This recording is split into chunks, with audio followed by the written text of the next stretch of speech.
You showed me that life isn't about contracts and mergers. It's about connection, compassion, and courage.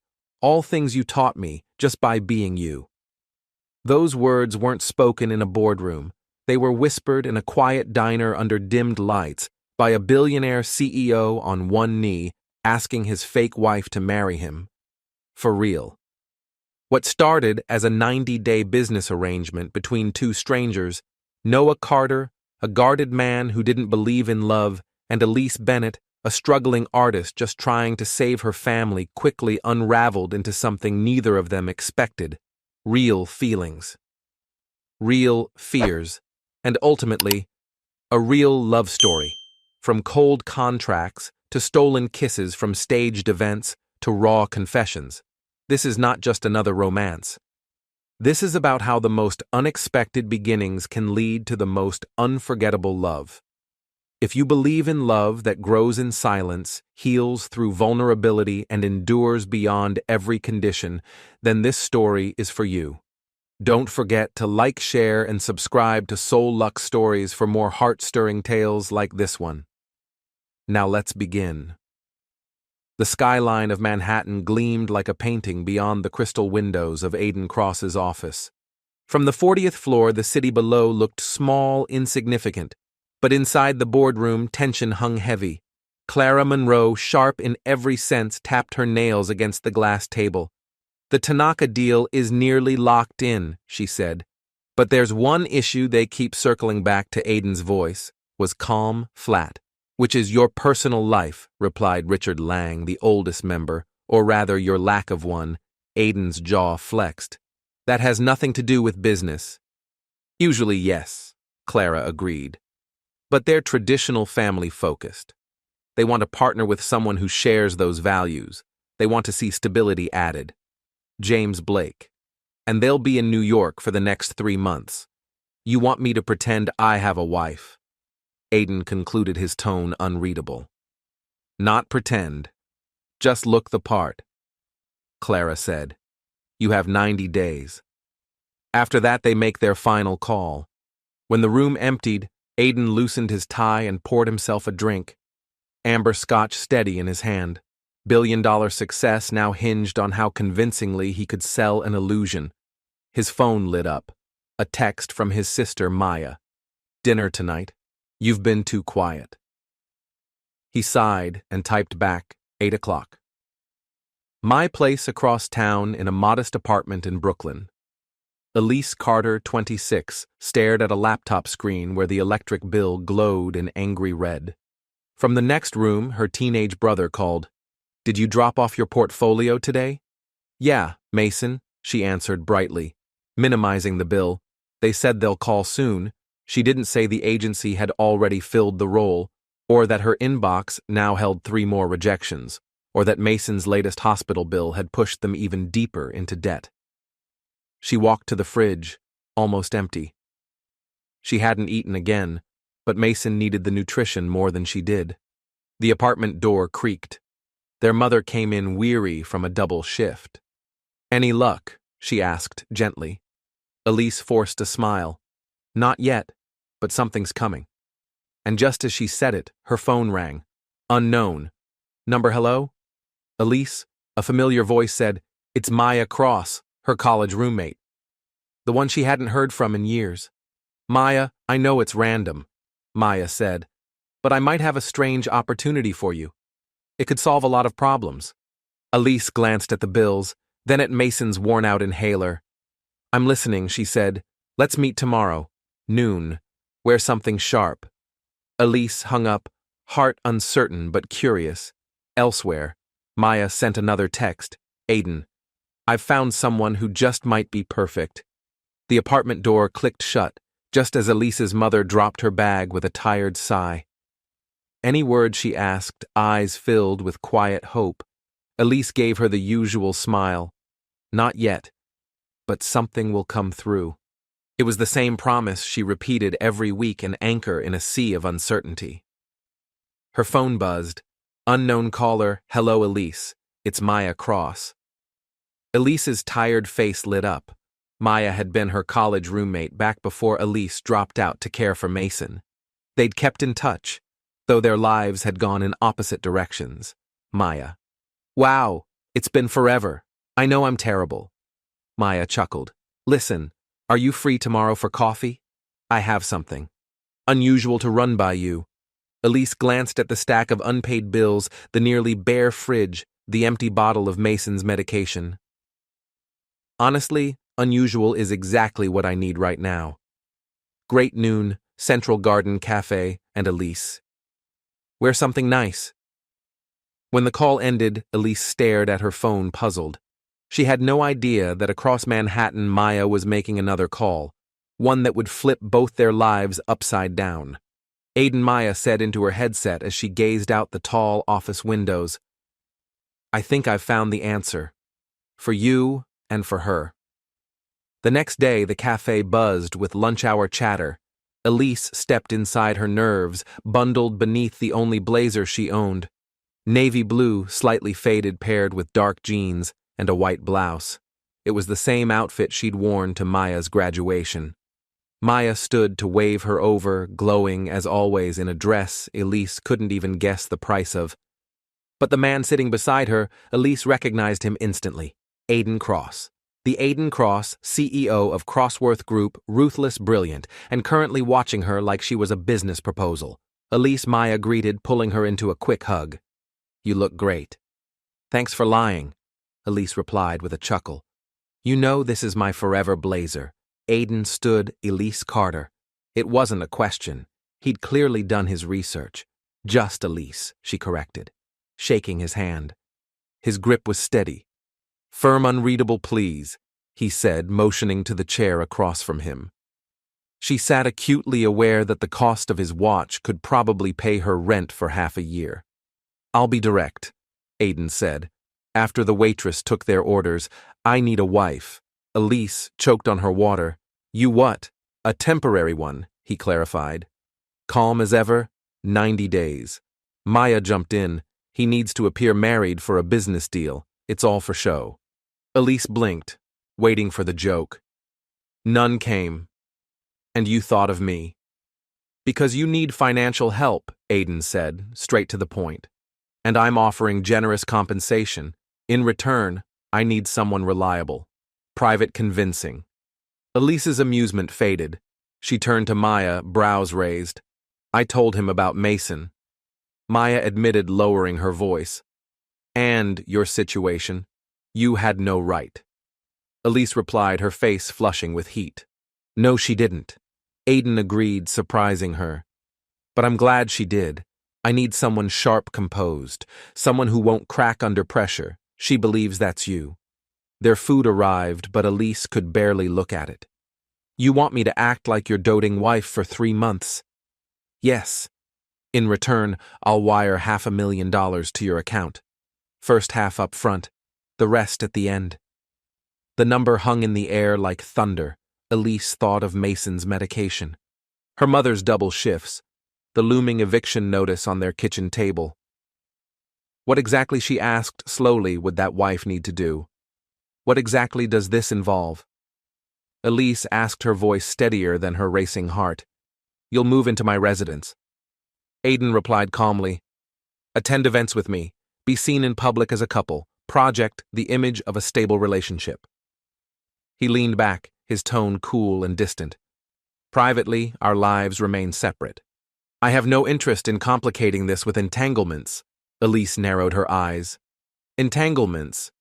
You mean emotional or physical? Correct? He said, not a flicker of emotion crossing his face. This is strictly a business arrangement. I see Elise poked at her untouched salad. And how exactly did a billionaire CEO fall in love with a broke ex-design student from Harlem? Aiden's jaw tightened just slightly. You're Maya's former roommate. We met at her gallery showcase 6 months ago, began dating discreetly. Recently, we decided to marry. That's it. Elise smirked. That's your love story. Simple tends to be more believable. She tilted her head. And after 3 months, we quietly dissolve the marriage. You sign a non-disclosure agreement. You keep the money. You go back to your life. Elise leaned back, studying him. Why me? Why not some professional actress, or I don't know, someone from an escort agency who actually gets paid to pretend I considered it, Aiden said, without shame. But the Hiroshi family is sharp. They value sincerity. They'd see through someone rehearsed. But you have genuine ties to my life through Maya, and more importantly, real motivation to see this through. Just then, Elise's phone vibrated. A message from her mother. Mason's fever spiked. Doctor says we need to bring him in now. Can you come? Her heart dropped. She stood abruptly. I have to go. My brother's not well. Aiden was already pulling out his phone. Take my driver, he said, nodding toward a black Mercedes idling outside. It's faster than a rideshare. Elise hesitated, then snatched her bag. I haven't agreed to anything, I know, he replied evenly. But the offer stands. He handed her a sleek business card. My private number. Call me when you've made your decision. 3 days later. Elise sat in a too-bright hospital hallway staring at that same card. Mason had been admitted with a dangerous infection. His treatment, experimental, urgent, and wildly expensive, came with a bill of over $60,000. Insurance wouldn't cover a cent. Her mother, asleep beside her, looked like she'd aged 10 years from stress. Elise stood and walked into the quiet corridor. Aiden answered on the second ring. Elise, he said. She corrected him automatically. It's just Ellie, and I'll do it. There was a pause. On what terms? I want an advance, $60,000 immediately. Mason's treatment can't wait, and I need time every week to visit my family. Done. I also want to make this clear, Elise added firmly. I won't share a bed with you. This marriage is a formality, nothing more. I never implied otherwise. He said, calm as ever. Anything else? Yes. I want everything in writing. I don't want surprises. My legal team is drafting the agreement. I'll make sure your terms are included. When do you want me to move in? Friday noon. I'll send a car. She turned, watching the nurses checking Mason's monitors. I need 3 days to help my family prepare. Understood. And Elise. Yes. The money will be in your account within the hour. True to his word, a bank notification popped up on her phone exactly 57 minutes later. Crisis for now, averted. But as she watched Mason drift into a sedated sleep, Elise felt a quiet dread settle in her chest. She was about to bind her life to a man who viewed human connection as a contract, a man who could solve a financial disaster with a phone call, a man who would soon be her husband in name only. What Elise didn't know was that Aiden Cross carried secrets of his own, and that this agreement, crafted in logic, was about to unravel in ways neither of them could predict. The marriage took exactly 7 minutes. No music, no vows. Just a sterile courthouse bathed in glass and steel, fitting for a union built on a contract. Elise wore a second-hand white dress she'd picked up from a clearance rack the day before. Aiden unsurprisingly showed up in a charcoal suit, immaculate and impersonal, save for a single white rose tucked into his lapel. You didn't have to do that, Elise said, nodding at the flower. It helps the image, he replied flatly. Maya stood beside them as the silent witness, her smile tight and uneasy, as the judge recited legal phrases that meant nothing at all. When the words husband and wife were spoken, a brief pause followed. Elise looked up, expecting something. Aiden simply reached for her hand and gave it a firm, emotionless squeeze. For the judge's sake. Congratulations, the judge said with a hint of confusion. He wasn't the only one who found it strange. Outside, Aiden checked his watch. I have a meeting in 30 minutes. The movers should have delivered your things to the apartment by now. Maya will take you. That's it, Elise asked, unable to hide the disbelief. We just got married, and you're heading to a boardroom. There was the faintest flicker of amusement in his eyes. Would you prefer a honeymoon? Elise sighed. Never mind. Go save your empire. Without another word, Aiden turned and strode to his car, never once glancing back. He's not heartless, Maya said gently, watching him leave. Well, not entirely. I don't need him to have a heart, Elise said. I just need him to honor the contract. The elevator to Aiden's penthouse was more secure than most banks. It required a fingerprint and a 4-digit access code, both of which Maya helped set up for her. When the doors opened directly into the apartment, Elise stopped cold. It was like walking into a design magazine. Sharp angles, stone finishes, and glass walls overlooking the New York skyline. Everything was white, silver, or gray. No warmth, no chaos, no life. I'm supposed to live here, she whispered. Guest rooms down that hallway, Maya said, pointing. Aiden figured you'd want your own space. Elise exhaled in relief. Your things should already be there. The staff would have unpacked stuff. Maya nodded. Mrs. Whitmore manages the place. There's also a chef who delivers meals a few days a week. Housekeeping comes twice weekly. Elise laughed under her breath. Of course there is. After Maya left, Elise wandered the unfamiliar halls of her new home. Her room alone was bigger than her entire apartment back in Harlem. The bathroom looked like it belonged in a luxury spa, complete with a tub that resembled a soaking pool and a glass shower she could have cartwheeled in. Her personal items were laid out neatly, too neatly. Her thrift store clothes were hanging in a walk-in closet designed for fashion models. Her sketchbooks were stacked carefully next to a high-end writing desk, her scuffed laptop plugged in and ready, her world transplanted into someone else's castle. A knock at the door startled her. An older woman with soft gray hair and wise eyes smiled kindly. Mrs. Bennett. Elise blinked. Just Elise, please, I'm Mrs. Whitmore. I oversee the household. I prepared something light in case you're hungry. Mr. Cross called to say he'll be home around 9. Thank you, but really I can handle myself, it's no trouble, she said, her tone gentle. Then after a pause, she added, If I may, it's nice to see someone new in this place. It's been too quiet for too long. Elise offered a small smile, though her stomach twisted. She had just legally married a man she barely knew, and she would be living in his sterile, perfect world for the next 3 months. What she didn't realize was that this carefully controlled arrangement was already starting to unravel, and neither of them saw it coming. I must admit, Mrs. Whitmore said kindly before heading home for the evening. It's rather nice having someone else in the apartment. It's been too quiet for far too long.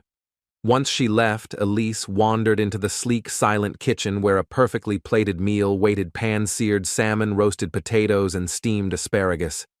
She ate standing by the window, watching the twinkling New York skyline, feeling like a guest in someone else's life. Aiden returned at exactly 9:07. He loosened his tie as he walked in, catching sight of her curled up on the sofa sketchbook. In hand, the city reflected in the glass behind her. You're still awake, he noted, voice low. Elise closed the book and looked up. I wanted to talk about how this is going to work. Day to day. He moved to the bar and poured himself a drink. Would you like one? No, I'm good. He settled into the armchair opposite her. The Watanabe family arrives next week. Before then, we need to build a public image. A few key appearances, dinner at Alinea tomorrow, the Philharmonic on Thursday, and the hospital charity gala Saturday. Elise blinked. The hospital gala. I know your mother works at St. Jude, he said, sipping his whiskey. It adds authenticity to our story. Thought it might help. That caught her off guard. She wasn't sure if she was more surprised by his attention to detail or his subtle consideration. What about during the day, she asked. I can't just sit here playing pretend wife. You're free to do your work. Maya mentioned you're a designer. The guest bedroom was converted into an office, top-tier software dual-screen setup, drawing tablet. Should be everything you need. She stared at him. You did all that. It's practical, he replied. You'll be more convincing if you're not miserable, right? Practical. Well, she said, standing and stretching, I should rest. Big day tomorrow, faking eternal devotion and all. Aiden's lips curved, barely there. I'm told I grow on people like a stubborn mold, without thinking. Elise grinned. You wish you're more like emotional mildew? To her surprise, he laughed short, real unexpected. In that flicker of a second, something softened in him. He looked almost human. "Good night, Elise," he said, still wearing that rare smile. "Good night, husband," she replied, testing the word. His smile faltered, just slightly. Something unreadable passed through his gaze before the usual cool professionalism slipped back into place. By morning, Aiden was gone. A note sat neatly on the kitchen counter. "Back by 7. Reservation is at 8. Elise spent the day exploring the penthouse, organizing her new studio. The space was unreal, light-filled, quiet, equipped with everything she'd ever dreamed of owning. She lost herself in work until 6:30 when she began getting ready. Her one good dress was a deep forest green, sleek, simple, and timeless. Maya had helped her pick it out for job interviews, but it worked well enough for dinner with a billionaire.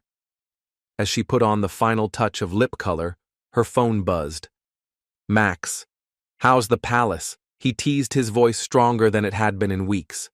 "Absurd," Elise whispered, though she was alone. "The bathroom's bigger than our whole apartment." And the husband? Cold, intense, brooding. "All of the above," she murmured with a smile. A pause, then Max's tone sobered. "Are you sure about this?" "Lisa, pretending to be someone you're not, living with a stranger." She closed her eyes. "I'm sure about getting you healthy. Everything else is background noise." After they hung up, Elise smoothed the dress over her hips, checked her reflection once more, and stepped out of her room. Aiden was waiting by the fireplace, sipping from a crystal glass. When he turned to look at her, he paused. For a heartbeat, his guarded expression broke his eyes, flicked down, then back up, and something unreadable shimmered in the space between them. She didn't know it yet, but from that moment forward, Aiden Cross would never look at her the same way again. Aiden's gaze traveled from Elise's face to the curve of her dress, lingering for a second too long. "That shade suits you," he said, his voice low, then quickly cleared his throat as if catching himself. "Thanks," Elise murmured suddenly, feeling far too aware of her own appearance. "Is it formal enough for Elysia?" "It's perfect," he replied simply, reaching into the inside pocket of his suit. He pulled out a small velvet box and handed it to her.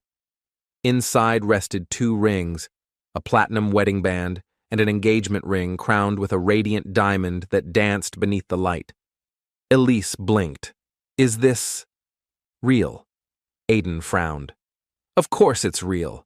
Did you think I'd put a fake diamond on my wife's hand? I'm not really your wife," she reminded him, voice soft as she slipped the rings on. "They fit. Maya told me your size," he explained, then held up his own hand, showing a matching band. "We should go."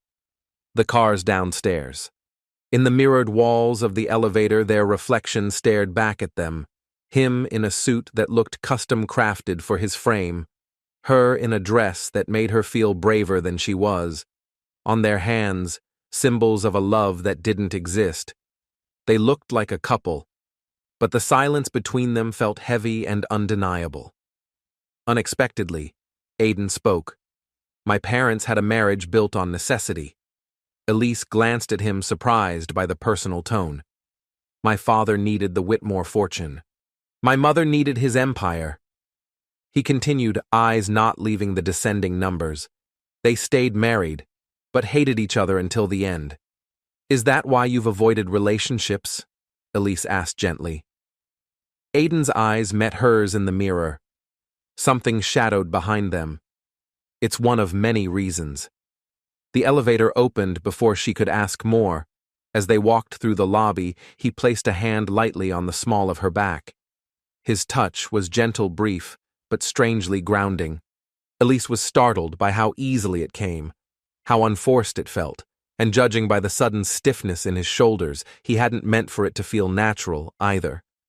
Dinner at Elysia unfolded like a perfectly staged play, multi-course perfection, quiet candlelight, soft piano in the background. Elise played her role with care, responding to his subtle cues, mirroring the kind of devotion that came with time. What surprised her was how effortlessly Aiden played the part, his hand resting over hers, his glance lingering as if memorizing her face. He smiled in public in a way she had never seen in private. By the time they returned to the penthouse, her face ached from holding expressions that weren't entirely real. "You did well," Aiden said as the elevator rose. The Pattersons were convinced. The couple at the next table. "He's on the board of Watanabe's American division." Elise narrowed her eyes. "You planned that most things in my life are planned," he said without apology. The next morning, Elise woke to find her inbox filled with a detailed schedule. Public appearances gallery, showings, a charity dinner, all leading up to the orchestra performance on Thursday over breakfast. Yes, he was actually home. She raised an eyebrow. "Do you schedule everything?" "This precisely?" Aiden didn't look up from his paper. "Efficiency is effective." "And exhausting," she countered, sipping her tea. "You ever try leaving a day open just to see where it takes you?" His lips twitched. "Is that your professional advice, Mrs. Cross?" "It's my human advice from someone who doesn't block time to breathe." He laughed, a rare warm sound that made her pause. It softened his face, chipped at the edge of his perfection. "I'll take it under review," he said with a nod. By the end of the week, a rhythm had formed. Mornings were quiet. Sometimes they shared coffee in the sunlit kitchen. Other times he left before dawn. During the day, Elise worked in her makeshift studio. With the upgraded tools, she could finally accept projects she used to turn away.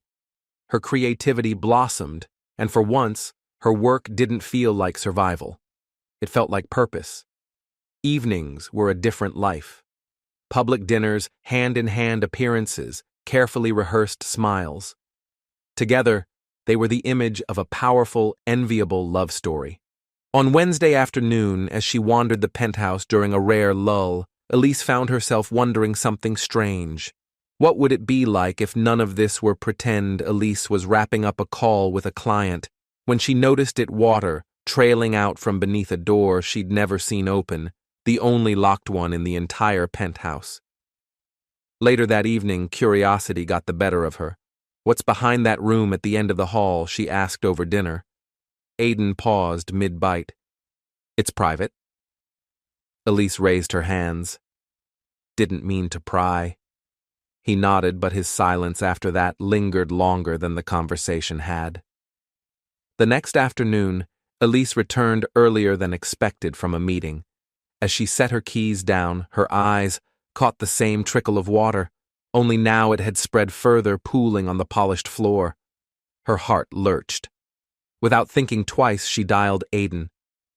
"There's water leaking from your private room," she said urgently.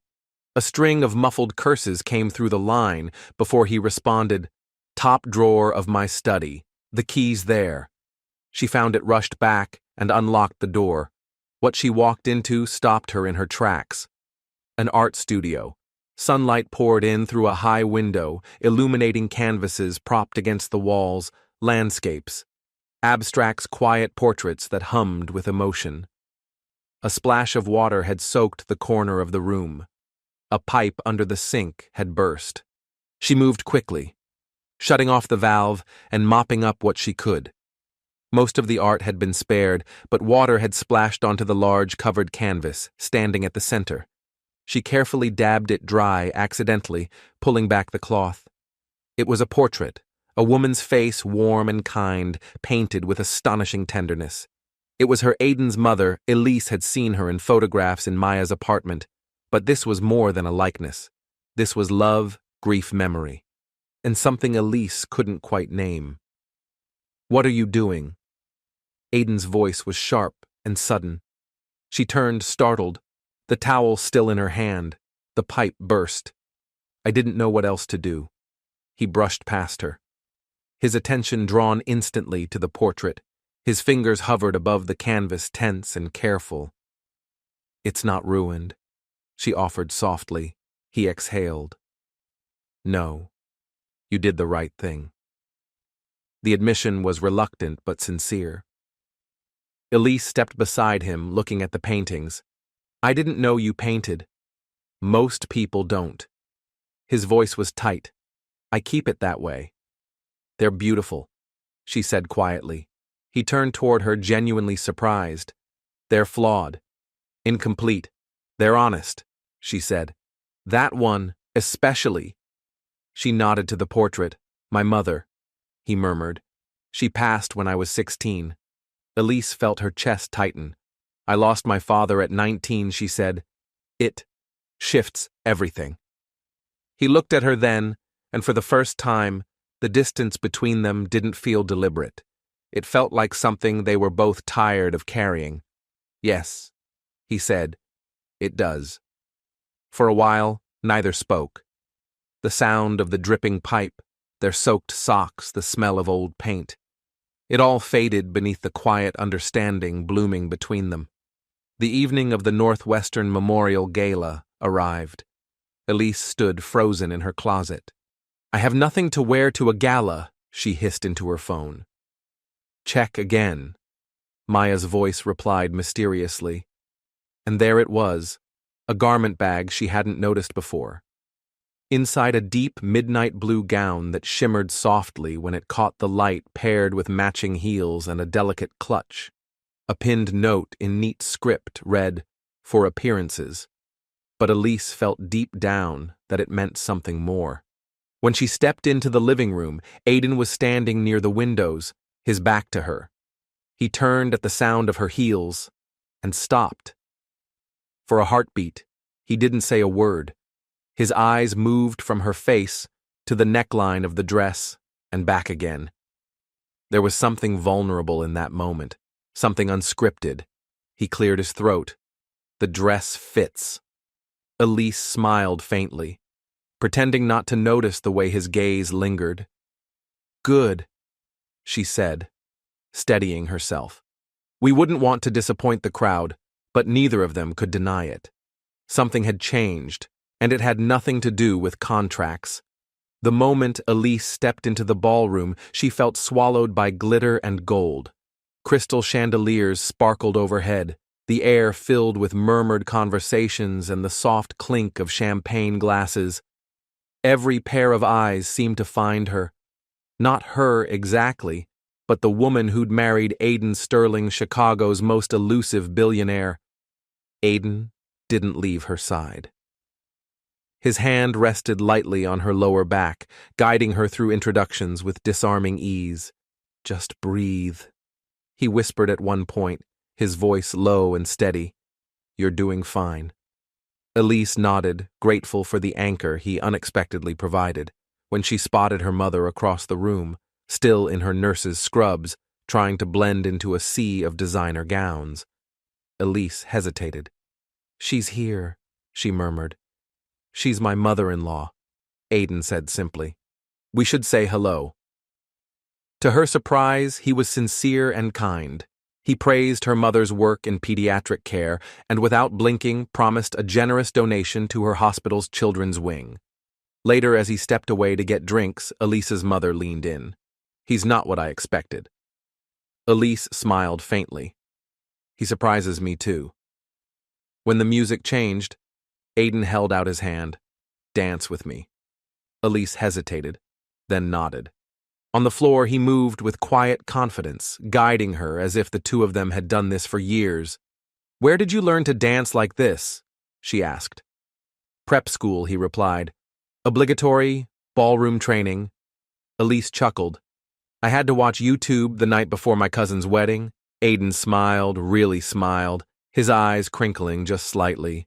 You're full of surprises. Elise Monroe, Sterling, she corrected playfully. Elise Sterling, remember. His gaze lingered on her longer than it should have. The way her new name sounded in her voice, it did something to him. His hand at her waist tightened slightly, drawing her in. How could I forget? He murmured. Across the room, a woman watched them with a calculating glint in her eyes. Poised, elegant, dangerous Elise followed Aiden's gaze. Who is she, Vanessa Hargrove? He said, voice clipped. An ex. She wanted what I had. Before Elise could ask more, Vanessa was already upon them. Aiden. She purred, her tone silk and venom. Aren't you going to introduce me to your bride? There was poison in how she said it, dripping with disbelief. Aiden's voice turned cold. Vanessa. This is my wife. Elise. This is Vanessa. Someone I knew a long time ago. Vanessa gave Elise a once-over, her gaze lingering on the dress with barely veiled contempt. Didn't realize charity was your thing now. Aiden. Before Aiden could speak, Elise stepped forward, laying a hand gently on his chest. It's not charity when you're investing in something with real value, she said with a smile that didn't reach her eyes, but I can see how you might struggle with the difference. Vanessa blinked, stunned for half a second. Then she offered a brittle smile. Enjoy it while it lasts, darling. Aiden doesn't exactly have a long attention span. When she left, Elise realized her hand was still resting on Aiden's chest. Beneath it, his heart beat fast and hard. She looked up and found him already watching her. His expression was unreadable, but there was something burning behind his eyes. Come on, he said quietly. Let's get some air. Outside the city sprawled beneath them endless lights and sky. Elise leaned against the railing, the wind cool on her cheeks, her skin still hot from the encounter. I didn't mean to cause a scene, she said. Voice low. You didn't. Aiden's tone softened. What you said, it was perfect. She turned surprised to see a rare warmth in his gaze. Really? Really? He studied her. You keep surprising me. She gave a small smile. Is that a good thing? Aiden looked at her for a long moment, something unspoken flickering in his eyes. I don't know, he admitted. But it's something. They stood in silence, not touching, yet closer than they'd ever been. Behind them, the gala continued, but here on the balcony, it was just them, the hum of the city, and something neither of them could quite name. Aiden's gaze kept drifting to her lips, his breath uneven. We should go back in, Elise whispered, though her feet didn't move. We should. He echoed, but he didn't. Instead, he stepped forward, his hand lifting slowly to brush against her cheek. His touch was tentative, as if seeking permission. Elise should have stopped him. This wasn't part of the deal. There were no clauses in their contract that accounted for moments like this, but when his lips met hers, soft, deliberate, and searching, her resolve melted. She kissed him back without hesitation, her hands sliding to his shoulders, pulling him closer as the kiss deepened. It wasn't the carefully rehearsed display they put on for cameras and charity galas. This was real. Undeniably real. When they finally pulled away, both were breathless. Neither said a word, just stared stunned by what they'd crossed into and what it might cost them. The car ride home from the gala was silent, but the air inside the vehicle pulsed with tension. Elise turned her face toward the window, though her reflection revealed 1,000 emotions she couldn't name. Her fingers pressed lightly to her lips, still warm from Aiden's kiss, her first in years, and somehow, the most unforgettable.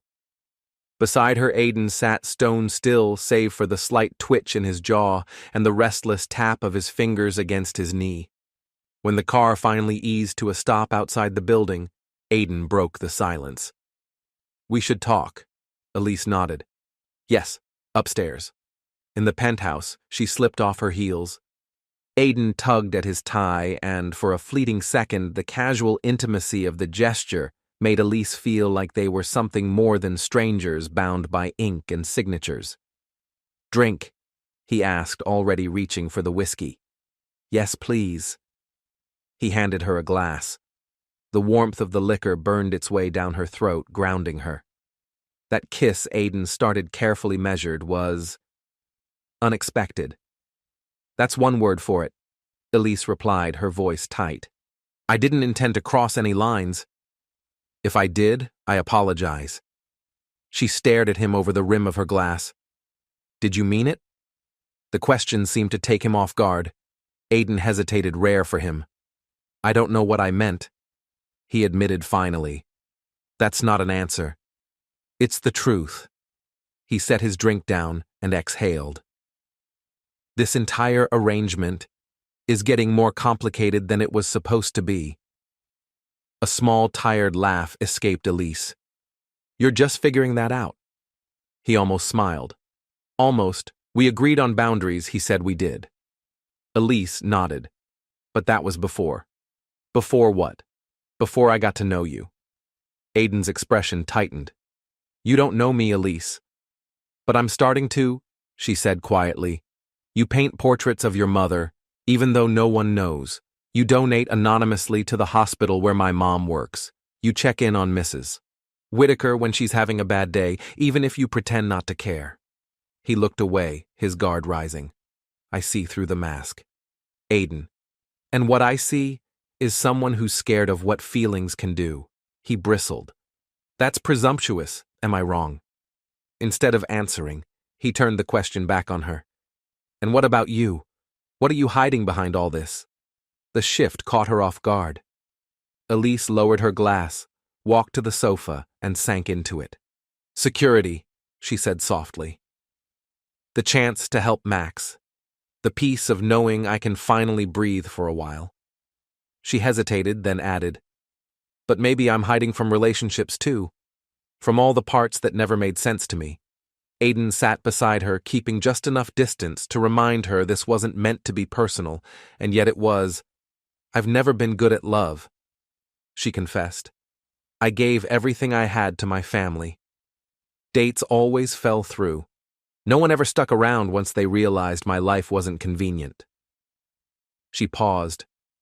Most didn't understand why I had to reschedule, why my brother came first, why I couldn't just drop everything for a dinner. That's on them, Aiden said quietly. Not on you. You really think that's on me? Elise asked, softly. Aiden didn't answer right away, but the way he looked at her, steadily, unwavering, felt like an answer in itself. No, he finally said, his voice low. But maybe after enough disappointments, it feels easier not to try. Elise gave a quiet, breathy laugh and glanced away. Exactly. So, Aiden leaned forward slightly, his tone cautious. You've never been in anything serious? She shook her head, her fingers tracing the subtle pattern on the edge of the sofa. I haven't really been in anything at all. He stilled, registering her words. His voice, when it came, was gentler than she expected. You mean… Yes, Elise said, turning to face him. Her eyes were steady even as her cheeks flushed. I've never… You know I'm a virgin. Aiden blinked. For a man who rarely showed surprise, it was perhaps the most startled she'd seen him. I see, he said slowly. Is that a problem? No, he answered quickly, shaking his head. Not at all. I'm just, surprised. You're bright, beautiful, deeply thoughtful. I assumed… He trailed off, seemingly unsure how to finish. Elise shrugged.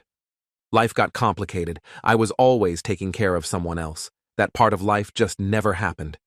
He was silent again, and she wondered if she'd said too much. Then finally, he spoke. Thank you for telling me. She nodded. After last night, I thought you should know. It feels relevant now. It does. He agreed quietly, because it changes things. Why, Elise asked. We said from the beginning this isn't real. Aiden exhaled and rubbed the back of his neck, the gesture betraying an uncertainty he rarely showed. It changes things because I keep thinking about kissing you again. And I know it shouldn't be like that. Elise looked at him carefully, her heart thudding. And why shouldn't it? Because he said, his voice almost a whisper. Now, your first time shouldn't be with someone you're being paid to play house with. You deserve more than that. Shouldn't that be my choice? She asked quietly. Aiden stood, suddenly putting space between them. It's late. We should get some sleep. Elise watched him retreat, confusion and something deeper churning inside her. Aiden, she called after him. He stopped at the hallway, his back still turned. Yes, I don't regret the kiss. His shoulders stiffened. Good night, Elise. By the time Elise woke the next morning, Aiden was already gone. A note on the kitchen counter informed her he had early meetings and would return late. His handwriting, as always, was precise. The tone, distant. It stung more than it should have. She tried to lose herself in her design work, but her mind kept circling back to the night before. To his gaze, his hands, the softness in his voice when he'd told her she deserved more. When Lily's name lit up on her phone, she answered instantly. "How's married life?" Lily teased. "Complicated?" Elise replied, dropping her head into her hand. That didn't take long. There was a kiss at the gala. Lily paused. Was it just for show? No. It was real. And how do you feel? Confused. Scared, Elise admitted. I told him I've never been with anyone I thought he should know. And he freaked out. Not exactly. He said it changed things, said I deserved better. That sounds like Aiden. Lily said knowingly. He acts like the world is a negotiation, but when it comes to the people he cares about, he gets all noble. I don't need noble, Elise whispered. I just need clarity. Unable to focus. Elise wandered toward the studio. The locked room Aiden had once hidden. The door was open. Now the lock damaged during the flooding, she stepped inside. On the easel stood a new canvas. The strokes were still rough, the lines just beginning to take form. But she recognized the image immediately.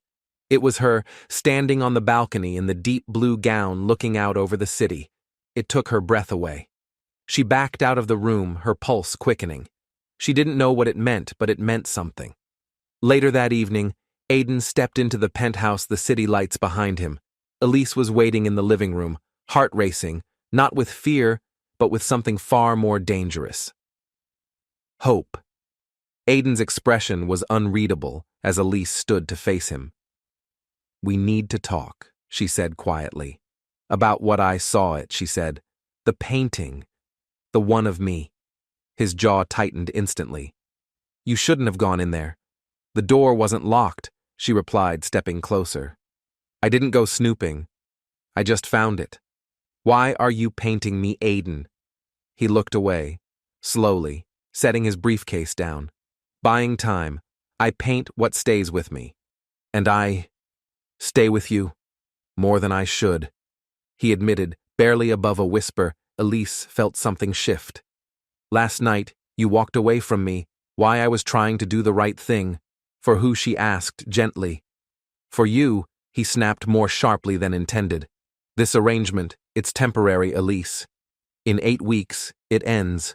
You go back to your life, I close my deal. That's what we agreed. And what if it's not that simple anymore? It has to be, he said, his voice tight.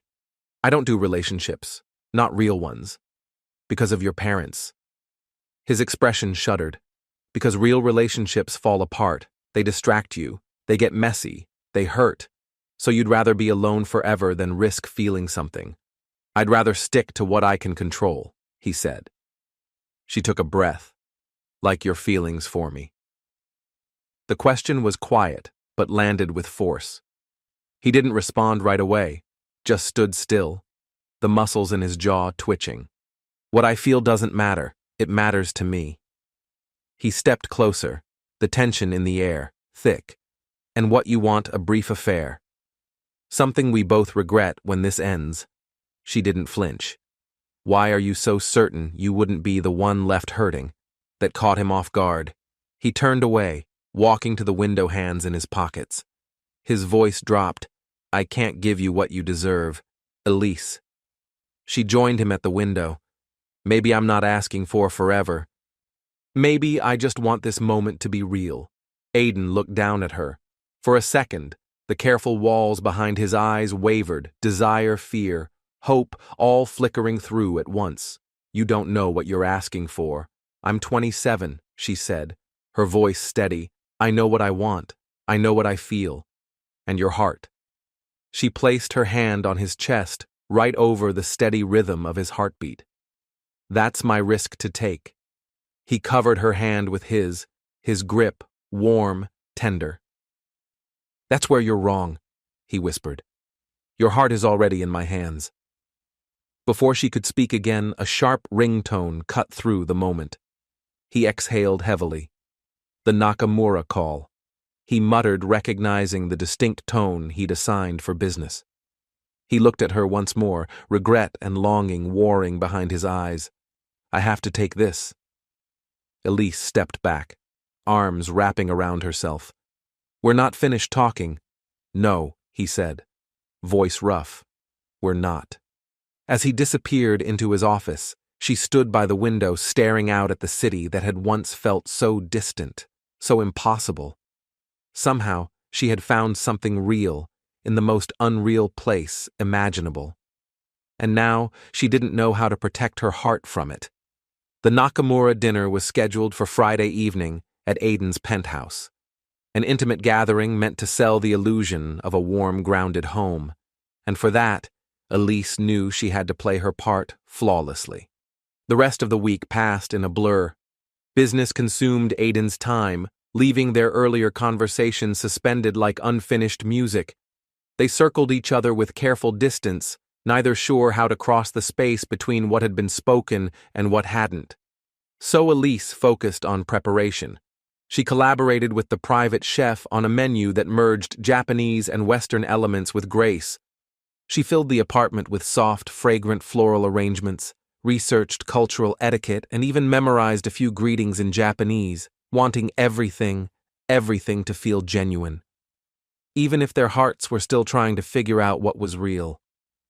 You don't have to go this far, Aiden said, watching Elise adjust place cards on the long dining table. Thursday evening, his tone was casual, but something in his eyes' regret maybe lingered.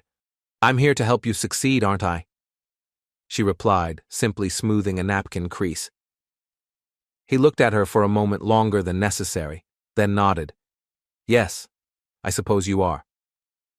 On Friday morning, Elise opened her door to find a small velvet box placed neatly at her feet.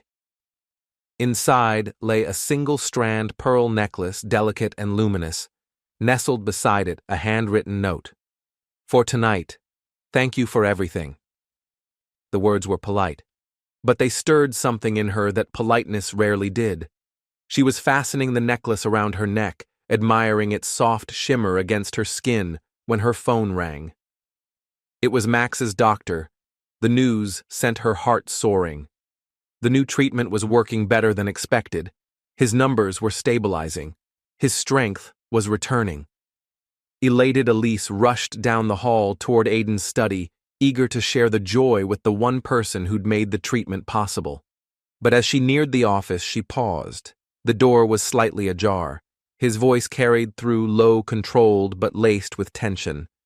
This isn't the time, Vanessa, he said sharply. Elise froze. I understand your concerns. Aiden continued, his tone softening slightly. But my decision stands. A silence. My marriage is none of your business. Another pause. No, that's not possible. Elise's breath caught.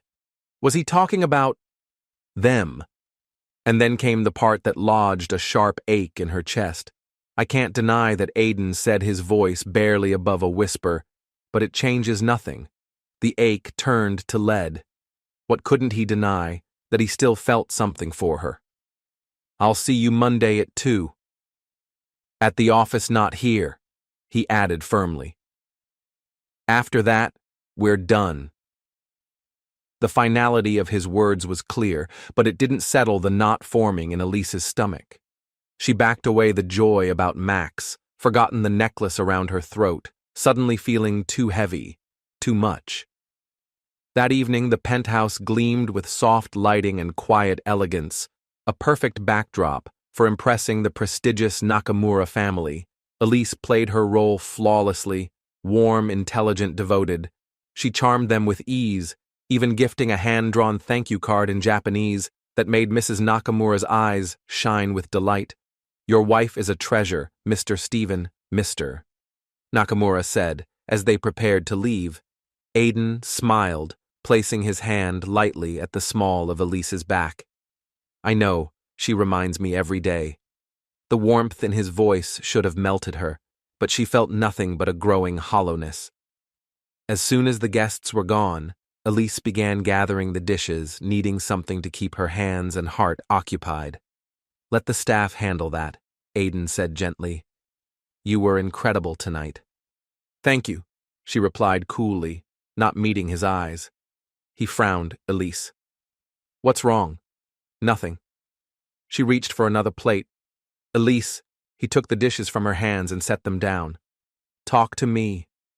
"I heard you," she said quietly. "This morning on the phone with Vanessa." He tensed. "You were eavesdropping. I was coming to tell you about Max's results. Your door was open." Their eyes met the silence, heavy. "I'm meeting her for business," he said. "Her father holds shares in one of my companies." "It sounded personal," she whispered. "What exactly do you think you heard?" "She said something about your feelings, and you said you couldn't deny it." Understanding dawned in his eyes. "It's not what you think." "It doesn't matter," Elise said, stepping back. "We don't owe each other those explanations. This is a contract, not a— You really think that's still all it is?" Aiden interrupted, his voice sharp. "I think I was naive to forget," she said. Then reaching up, she unclasped the necklace and placed it gently on the counter. "Thank you for the loan," she added. "It did its job." And with that, she walked away, leaving him staring after her, unsure whether to chase the truth or hide behind it. Elise turned away, her heels clicking against the marble floor, but Aiden reached out, catching her wrist, not with force, but with urgency. "Elise, please." He set his voice deeper, rougher than she'd ever heard. "Just listen." She didn't turn, didn't face him. "Let go, not until you hear the truth." The desperation in his tone made her pause. He took a slow breath, searching for the words. Vanessa didn't call to catch up. She wanted to start over. Said there was no way I could have married someone for real, unless I was still trying to forget her. Elise let out a soft, bitter laugh. "Smart woman. She's wrong." His grip loosened. "What I couldn't deny was that I hadn't tried to be with anyone since her. But I also told her something else. I have moved on." Her heart thudded. Part of her wanted to believe him, but another part, the part that remembered every carefully guarded wall he'd put up, was still bracing for impact. "It doesn't matter," she said. "None of this does. It was never real." Aiden's eyes darkened. Maybe the contract was fake. But this— He stepped closer, voice low. "Whatever's happening between us, it's not pretend. You said nothing could happen." Elise countered, stepping away. "Those were your rules, remember? No emotions, no entanglements." He flinched like she'd slapped him. "Things change," he murmured. "Not for men like you." Her voice was colder than she meant it to be. "You spend your life building walls. Why would I think I'm the exception?" For a heartbeat, he didn't speak. "You're right," he said, finally, his voice flat. This was a mistake. The finality in his tone knocked the wind out of her, but she held her chin high. "I'm glad we agree on something." Elise turned, retreating to the silence of her room. She closed the door behind her, leaning against it as tears pricked her eyes. She'd let herself believe, just for a second, that there was more. That Aiden could feel something real, but she should have known better. The weekend was a slow ache. Aiden vanished into meetings and boardrooms. Elise spent time with her family, clinging to the comfort of Max's steady recovery and her mother's quiet warmth. As they dried dishes together on Sunday evening, her mother broke the silence. "You love him." Elise blinked. "What?" "No, I've been your mother too long to not recognize that look in your eyes." She passed Elise a plate. "You talk about him like he's a problem you can't stop trying to solve." Elise swallowed hard. "It's complicated." Her mother smiled softly. "Love usually is, but that doesn't make it any less worth holding on to." "How do you know when it's real?" Elise asked, barely above a whisper. Her mother's answer was quiet, but certain. "When walking away hurts more than staying." Monday morning, Elise made her choice. She packed a small bag. The deal was almost done. The Nakamura family had been won over. Aiden didn't need her anymore. And honestly, she couldn't bear staying in a place that confused her more with every passing day. She was folding the last of her clothes when the door creaked open. Aiden stood in the doorway, fresh from his meeting, still sharp in his suit, but his eyes were fixed on the half-packed suitcase going somewhere. Elise didn't look up. "It's time. I don't recall that being your call to make. I'm breaking the contract. I won't take the rest of the money." Aiden stepped into the room, his voice tight. "This is about Vanessa." "No," she said, facing him now. "It's about us. This arrangement, it's too messy, too confusing." His jaw tensed. "What exactly is confusing?" Elise laughed bitterly. "Really? 1 minute we're performing like professionals and the next you're sketching me in your studio and kissing me on balconies like you mean it." "I did mean it," Aiden said, his voice rising. She froze. "I think about you constantly," he continued, walking toward her. "I haven't picked up a brush in months, Elise, and now I can't not paint you. I don't know how to go back to pretending like you don't matter." His words hit her like a wave. Honest, raw, unpolished in a way Aiden rarely allowed himself to be. "So what do you want from me?" she asked, her voice shaking. "Another few weeks of make-believe, or something real?" He stood in front of her now, close enough to touch but still hesitant. "I want clarity," he whispered. "And if I'm honest, I want you." And suddenly, for the first time, Elise wasn't sure if she had the strength to walk away. "Stop," Aiden said, his voice, rough eyes dark with something deeper than anger. "Because you've stirred something in me I thought I buried long ago. Is that clear enough?" Elise stared at him, stunned. She hadn't expected him to say that. She hadn't even dared hope. "I kept telling myself this was physical." He went on, words tumbling like a confession he could no longer contain. "That once our deal ended, all of this would fade, but it hasn't. It's getting stronger. And I hate it, because I don't do this, Elise. I don't let people close because everyone leaves," she whispered. He flinched as if she'd torn something wide open. "My mother died. My father moved on with a new wife and another child. Like I was a memory, Vanessa wanted my name, not my heart. Everyone I've ever let in has either left or betrayed me." There was so much rawness in his voice it made her chest tighten. "I'm not them, Aiden." "No," he said, shaking his head, voice low. "You're worse because you make me want things I promised myself I'd never want again. You make me hope, Elise, and hope is dangerous." Her voice trembled with emotion. "If you want me to go, say it, tear it all down, but don't lie to yourself just to keep feeling safe." Aiden turned away, jaw clenched. "The contract is void. You'll still receive the payment. Take it and go if that's what you want." "I don't want your money," Elise said, stepping forward, her voice rising. "That stopped being why I was here a long time ago, and you know it." He turned to her, his face clouded with pain and conflict. "Then why are you here?" "Because I want the truth. Not convenience, not politeness, not your walls. I want you to be honest with me and with yourself." "What does it matter?" he asked bitterly. "What I want has never mattered."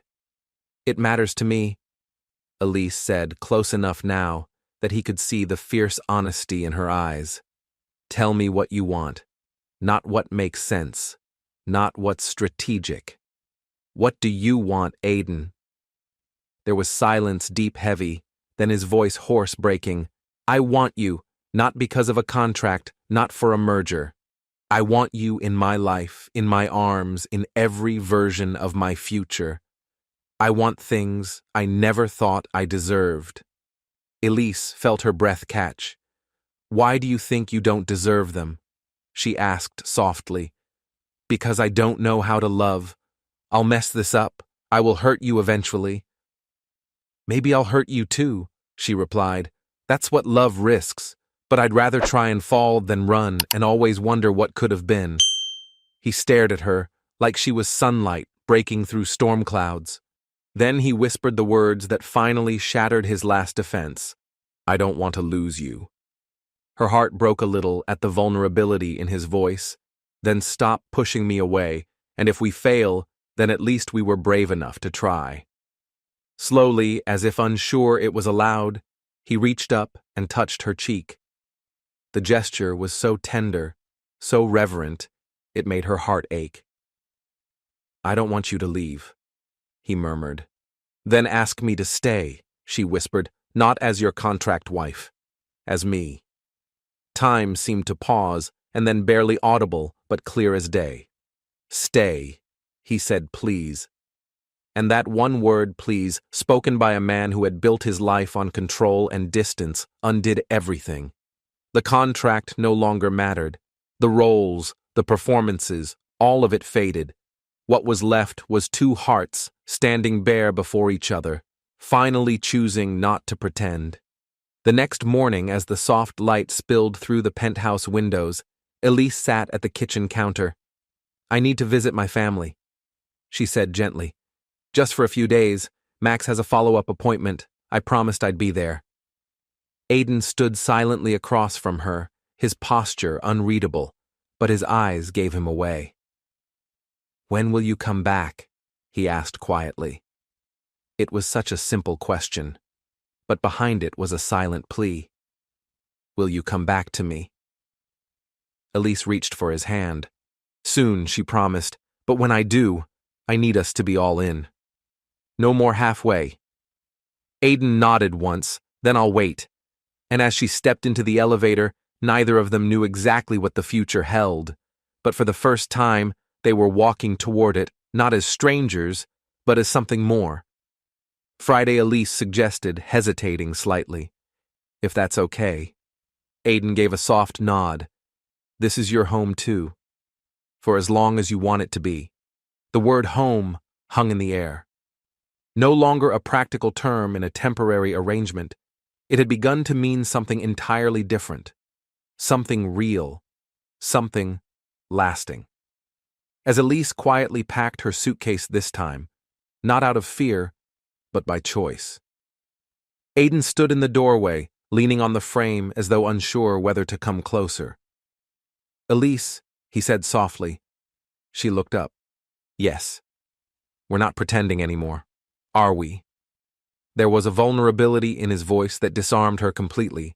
The careful mask he always wore had slipped. No, she said, we're not. He gave a slight nod. Part. Relief. Part. Fear, and offered a small smile. Safe travels that night with Elise gone. The penthouse swallowed him whole. Aiden filled his schedule with meetings chasing deadlines like ghosts. But when evening came and he stepped back into the apartment, the silence hit him with a weight he hadn't prepared for. Not just quiet, emptiness. He wandered into her room, the space she'd slowly made her own. Her sketchbook lay open on the desk. A half-read novel rested by the lamp.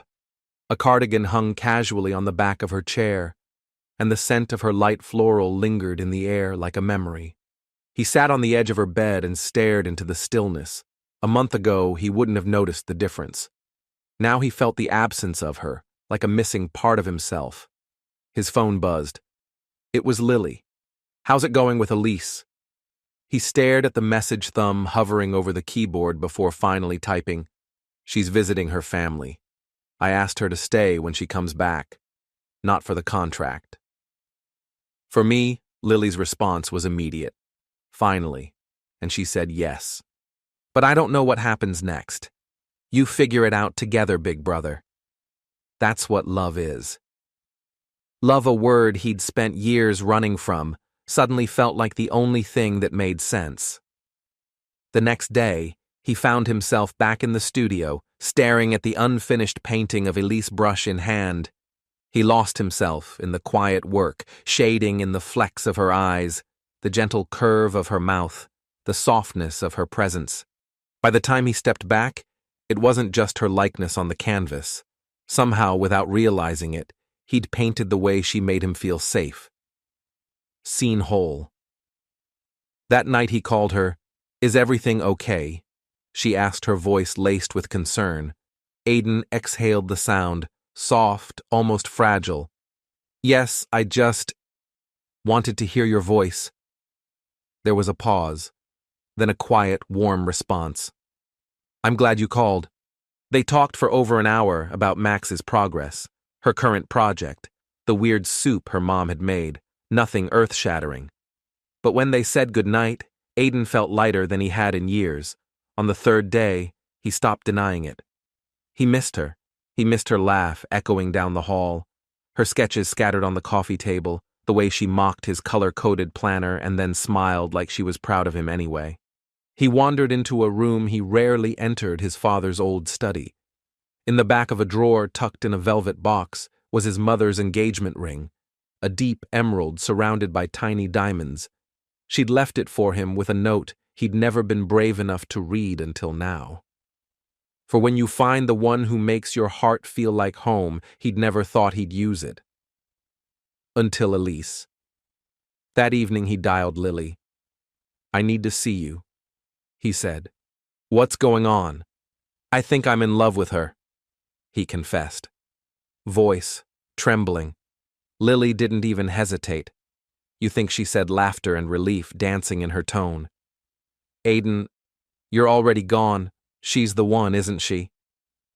The moment Andrew sat down across from him, Noah didn't deny it. I don't know how to do this, Drew. How to be what she needs. Andrew gave a soft chuckle. Have you considered the possibility that maybe you already are? Noah looked doubtful. Elise doesn't want perfect, Andrew said gently. She just wants you, real honest, present. I've spent my entire life avoiding real, Noah murmured. Andrew squeezed his shoulder. Then maybe it's time to stop running. Friday came with the kind of nervous energy Noah hadn't felt in years. He kept glancing at the clock obsessively, checking his phone. Elise had texted she'd be back by 6. At 5:30, he was pacing the living room, rehearsing everything he needed to say. At exactly 6:03, the elevator chimed and Elise stepped into the penthouse. She looked tired, but happy, her face lighting up when she saw him. You're here, she said with surprise. I half expected you to be buried in some investor meeting. I cleared my schedule. Noah said honestly, I wanted to be home when you arrived. Her smile softened as she set her bag down. Thank you. A quiet, almost fragile silence settled between them, the weight of things unsaid pressing in. How's Liam? He asked gently. Better, she said, visibly brightening. His doctor thinks he might be in full remission by Christmas. Noah's chest eased with her joy. That's amazing news. It is, she nodded, then took a steadying breath.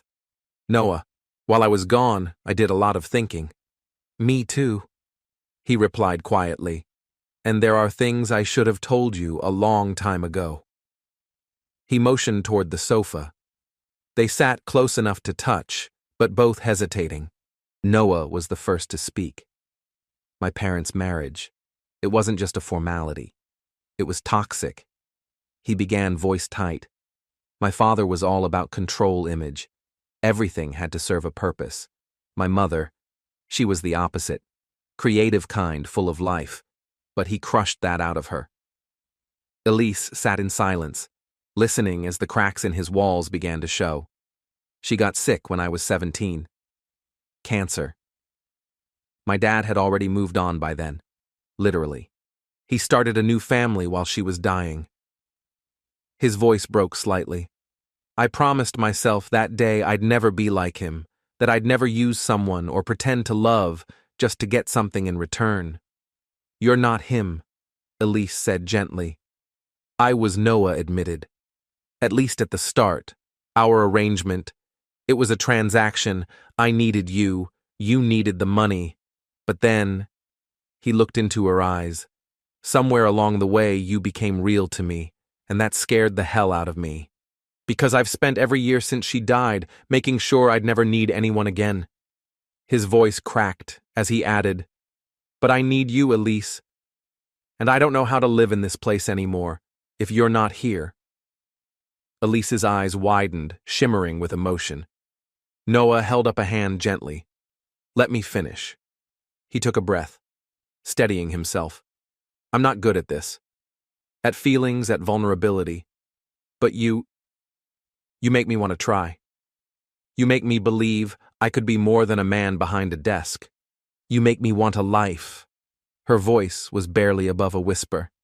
What kind of life? He reached for her hand, one with you in it. A life that starts messy and uncertain and terrifying, but honest, real. A marriage that isn't built on contracts, but on something we choose. Elise's eyes filled with tears. When I agreed to this, I never imagined we'd end up here. Neither did I, he whispered. But we are. And I don't want to go back. She squeezed his hand tightly, tears slipping down her cheek. I was scared I'd be just another signature on a dotted line. Another convenient choice. Noah leaned forward, resting his forehead gently against hers. You could never be just business to me. Not anymore. Noah reached out gently, wiping a tear that had slipped down Elise's cheek. I don't know how to do this perfectly, he said softly. I'll make mistakes. Probably a lot. But if you're willing to be patient with me, I want to try. You don't have to be perfect, Elise replied, echoing words she hadn't even realized she'd once heard from Andrew. I just need you, all of you, even the parts that are afraid. Noah leaned in, pressing his forehead gently to hers, his voice barely a whisper. I think I'm falling in love with you, Elise Morgan. And for once, that doesn't scare me. Elise smiled through her tears. Good, because I'm already there. I think I've been in love with you for longer than I wanted to admit. When their lips met, it wasn't like before, not urgent, not desperate. This kiss was quiet, soft, full of trust, a vow whispered without words, blooming in the gentle space between them. As they pulled apart, Elise laughed lightly, brushing her fingers along his collar. So, what do we do now? Rip up the contract? Noah's eyes danced with warmth. Actually, he said, I was thinking we renegotiate something more long-term. Maybe for life. I'm open to hearing your proposal. She teased her heart full with something she finally dared to call love. The weeks that followed reshaped more than just their routines. They reshaped them. No longer bound by timelines or signatures, their home slowly shifted from luxury showcase to a haven. There were mismatched coffee mugs in the kitchen. A soft throw Elise loved, draped across the back of the couch, art supplies on the dining table, evidence of a life not curated but shared. One night, Elise was still working in her office, finishing illustrations for a children's book project. Noah appeared in the doorway holding 2 mugs of tea. You've been in here for hours, he said, placing a cup beside her. Just need to wrap up this spread, Elise replied, stretching with a groan. Noah stepped behind her and began massaging her shoulders, his hands gentle and steady. These are wonderful, he murmured, eyes scanning the playful characters on her screen. A story about a small rabbit who longed to touch the clouds. Thanks, Elise said, leaning into his touch. I like it, but I keep thinking about my old idea, the one about the little girl and her magic paintbrush. Noah looked at her surprised. You still think about that? She smiled. You remember? I remember everything you tell me, he said simply without fanfare, but the words made her chest ache in the best possible way. You should finish that story, he continued, sitting on the edge of her desk. You should publish it, maybe someday. Elise chuckled, brushing her hair back. It's not that simple. Noah, publishing doesn't just happen. I'd need an agent, a publisher willing to take a risk on someone no one's ever heard of. I might know someone, he said casually. Elise raised a brow. Of course you do. But before she could tease him further, his expression turned serious. Look, I'm not saying this because of us. I'm saying it because your work deserves to be seen, and not because of who you're with, but because it's good. The next morning, as Elise stumbled sleepily into the kitchen, she found a business card beside her coffee mug, Eliza Montgomery, senior editor, Brightbrook Children's Books. She stared at it stunned. "She's expecting a call from you," Noah said, appearing behind her with his own cup. "Just to review your portfolio. No strings, no guarantees, just a conversation." Elise blinked. "She doesn't owe you anything, no," Noah said firmly. "Her company's not tied to mine in any way. If she likes your work, it'll be because it speaks for itself." Elise looked at the card again, then up at the man standing beside her. And for the first time in a long time, she felt something more powerful than hope belonging. Elise held the business card between her fingers, her heart racing with a mix of anticipation and fear. "What if she hates it?" she murmured. "Then you try again," Noah said simply, pressing a soft kiss to her forehead. But she won't. To Elise's amazement, Eliza Montgomery didn't just like her illustrations, she adored them.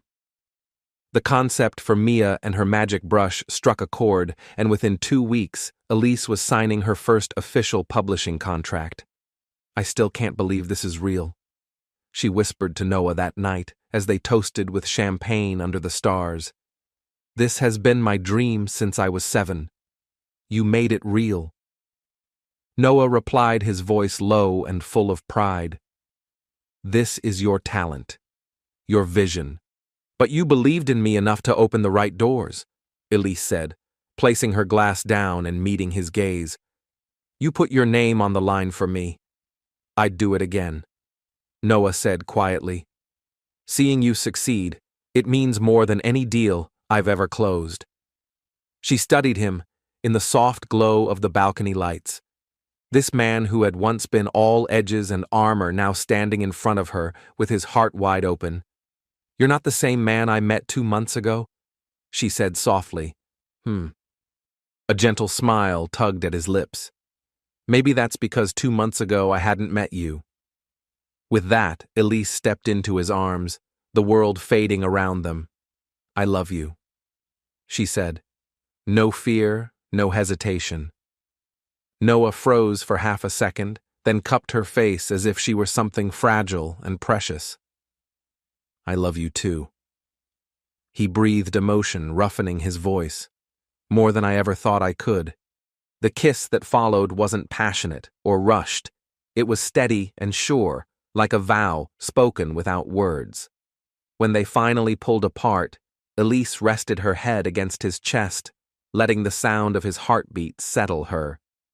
"Move into my room," Noah said suddenly. She blinked up at him. "Are you serious? I want you there," he replied, unwavering. "No more separate rooms, no more pretending.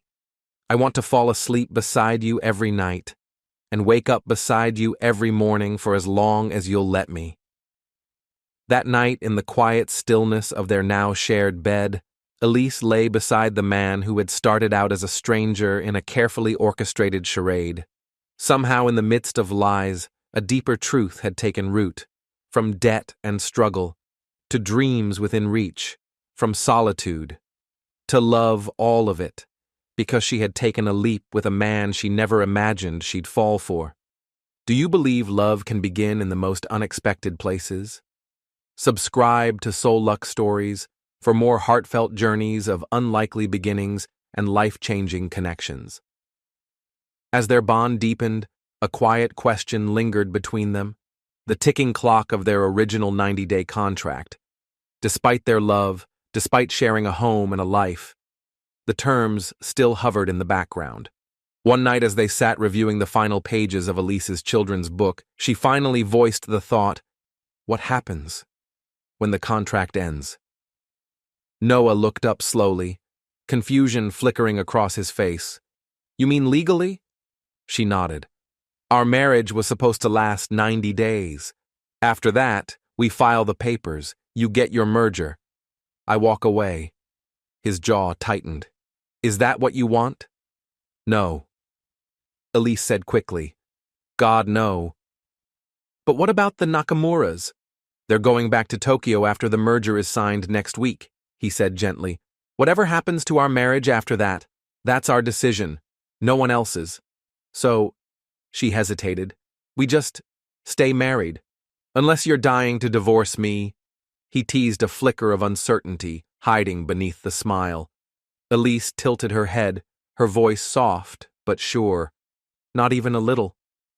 Elise caught the flicker of uncertainty in Noah's eyes. She squeezed his hand gently. That's not what I meant, she said quickly. We got married for business reasons, remember? Maybe we should start over, do it right. Noah set her sketchbook aside, his expression turning serious. Elise, are you saying you want a real proposal? A real wedding? She laughed nervously, feeling her cheeks flush. I know it sounds silly. But yeah, maybe it's not silly. Noah said, his voice softening. You deserve the whole thing, the proposal, the dress, the music, the vows. If that's what you want, I don't need a fairy tale, she said quietly. I just want something real, something that belongs to us, not a contract, not a performance. Noah lifted her hand and kissed her knuckles. Then that's what you'll have. Not today. Not yet, he added with a mischievous gleam in his eye. But soon. Because some things are worth waiting for. As Elise returned to her work, her heart beat a little faster, not just from love, but from the wonder of what Noah might be planning. The deal with the Nakamura Group was finalized on a crisp, sunlit morning exactly 90 days from the day Noah and Elise had signed their courthouse papers. The reception that followed was elegant and understated a celebration of success and resilience. Elise stood beside Noah, no longer playing a part, but standing tall as his partner in every sense. Congratulations, Mr. Nakamura said as he offered a formal bow. Your patience and dedication made this partnership happen. Thank you. Noah replied, his arm snug around Elise's waist. But I've learned the strongest partnerships aren't built in boardrooms. Mr. Nakamura smiled knowingly. True. Achievement means little if you have no one to share it with. As the crowd thinned and the music faded, Noah leaned closer to Elise. Are you free tomorrow night? Elise raised an eyebrow, amused. Do I have a choice? Nope. He grinned, dressed casually. Should I be worried? He smirked, curious. Maybe. The next evening, Noah's driver pulled up in front of a place Elise hadn't seen in years. Her eyes widened. You brought me to Millie's. You once told me you worked here all through high school, Noah replied. Said it helped you buy your first sketch pad. Elise blinked at him. I didn't think you were actually listening. I remember everything you say. Inside the diner looked exactly as she remembered it. Red vinyl booths, checkered floors, and the scent of French fries in the air. What she didn't expect was the sight of her mother, Max and Lily already seated at the largest booth. What is this? She asked, confused but smiling. Just dinner, Noah said casually. With family over burgers and cherry pie, Elise's world felt small in the best possible way. They shared stories, teased her about her teen years, and Noah soaked it all in, filing away each memory with quiet joy. As dessert wound down, Noah stood up to refill his coffee, but instead of returning to the booth, the lights dimmed. Soft music played through the jukebox. Noah came back, not with a coffee but with intention. He took Elise's hand and led her to stand. Her heart thundered in her chest. 90 days ago, he began, his voice steady and clear. I asked you to marry me for all the wrong reasons. It was a business deal, nothing more. Or so I thought. A hush fell over the diner as Noah took a deep breath. What I didn't expect was that you would completely change me. You taught me that life isn't about control or contracts. Elise's eyes filled with tears, her breath catching as she realized what this was. And somehow he said, in the middle of pretending I found something real, life isn't about deals and deadlines. Noah said, his voice echoing softly through the hushed diner. It's about connection, kindness, courage. All things you taught me just by being exactly who you are. From his jacket pocket, he retrieved a small velvet box, this one different from the sleek case that had once held their contract rings. Then slowly, he knelt in front of her. A quiet gasp rippled through the diner. Our first wedding. Noah continued opening the box to reveal a gleaming emerald ring framed by delicate diamonds was rooted in necessity. This time, I want our second to be about love. He looked up, his eyes unwavering. Elise Bennett, will you marry me again for real? Elise's breath caught as she stared at the ring. Recognition dawned. Is that your mother's? He nodded. She left it for the one who made my heart feel like home. His voice faltered slightly, thick with emotion. That's you, Elise. It's always been you. Tears streamed down her cheeks as she whispered, yes, then louder, stronger, yes. As Noah slid the ring onto her finger, replacing the one they'd worn for show, the entire diner broke into applause. He stood and swept her into a kiss so full of warmth and hope, it made the rest of the world fade away. I love you, he murmured against her lips. No contracts, no conditions, just us. 3 months later, their second wedding took place in the botanical garden where Elise's father had once proposed to her mother. This ceremony, unlike the first, was everything they hadn't dared hope for: intimate, joyful, real. Even Lily wept when Noah read his vows. You saw me when I was hiding. He told Elise, his voice rough with feeling. You believed in me when I couldn't believe in myself. You loved me before I even knew how to love you back. And I vow to spend every day becoming the man you always saw in me. 1 year later, the soft pastel walls of a nursery were alive with color murals from Mia and her magic brush. Elise's now best-selling children's book. She stood in the doorway, one hand on her rounded belly, the other tracing the air in awe of all that had changed. Inside, Noah sat cross-legged on the floor, scowling at the half-assembled crib. This part goes here. No wait, he muttered, flipping the instruction manual upside down. The great and mighty Noah Carter. Elise teased, leaning against the doorframe, brought down by baby furniture. He grinned at her. His usual sharpness softened. If my board saw this, I'd never hear the end of it. They already think I've gone soft. Have you totally, he said without shame. He reached out and laid a gentle hand over hers on her belly. Just then, their daughter gave a strong kick beneath their joined palms. She's fierce, Noah said proudly, like her mama. And stubborn Elise added with a smile, like her dad.